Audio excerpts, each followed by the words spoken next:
Hello and welcome to Vikram Loves to Freelance. In this particular video, I've essentially intended to showcase myself as an expert writer in the dating and relationships niche. As you would definitely understand as well as agree with me, when it comes to dating and relationships in particular, there is a plethora of content which is required on a perpetual basis, and that too for various platforms and for various end objectives. For instance, you have the dating and personals websites where sometimes you have profiles which are created. That's one kind of work which you need, and for every such dating and personals website you often have articles which accompany those websites, say in terms of relationship tips, in relationship advice, experiences which people have had, etc., etc. Whatever be the situation, I would like to present myself as an expert writer in this niche. I've already written enormous amount of content in this niche. As an instance, if you can please look in the description, you'll find a link to an e-zine articles written by me, and that article essentially pertains to grabbing an Indian woman's attention in particular, and then kind of ensuring that she comes out with you on a date. How do you go about doing that? You can't really rush things with an Indian woman. You can't, of course, one need not generalize, but by and large that is what we've seen. Even if, say, we are looking at an Indian American or an Indian in any other part of the world, these women tend to be a little more conservative on various fronts. You need to kind of take it nice and slow, and then go with the flow, and be gradual in your approach rather than be way too quick and expect things to happen, and you're like looking to sleep with her the first night, probably. And these things are to some extent universally true as well.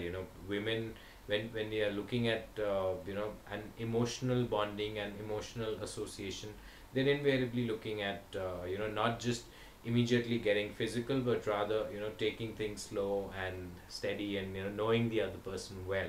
These are my observations. This is what I've seen. But nonetheless, talking purely from a content point of view, there is so much of content which is needed on a perpetual basis.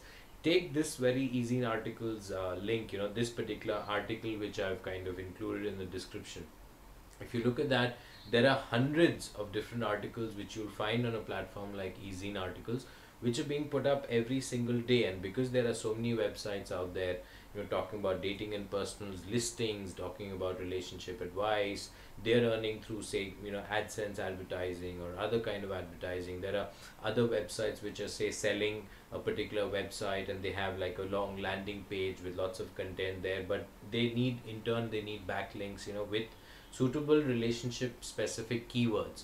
So whatever be the case, whether you're looking for that kind of, say, landing page text, whether you're looking for promotional articles, SEO articles, personals, profiles, it could be anything. It could be anything. And let me tell you that this whole realm is extremely vast and it's extremely popular.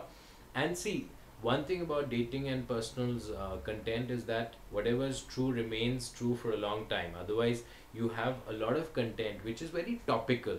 Say you have a news based piece of content. You have written an article on an event, say a soccer game which happened yesterday, and you wrote an article about it today. The relevance of that article is pretty limited.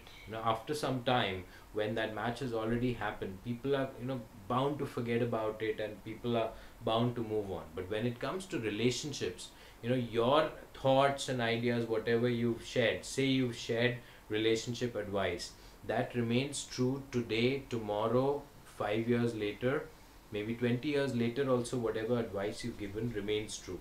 So as far as perpetuity and long-term relevance of that content is concerned, that is there to a much greater extent when you produce relationship specific content, and that's where I feel I come into the picture in a very good manner. So therefore, feel free to get in touch with me. My contact options are there on screen. You can see my email address as well as my Skype ID. And apart from that, those same contact options are there at the bottom in the description as well. So feel free to get in touch with me, and I'm sure we can mutually work towards creating some great dating and relationship specific content. Cheers.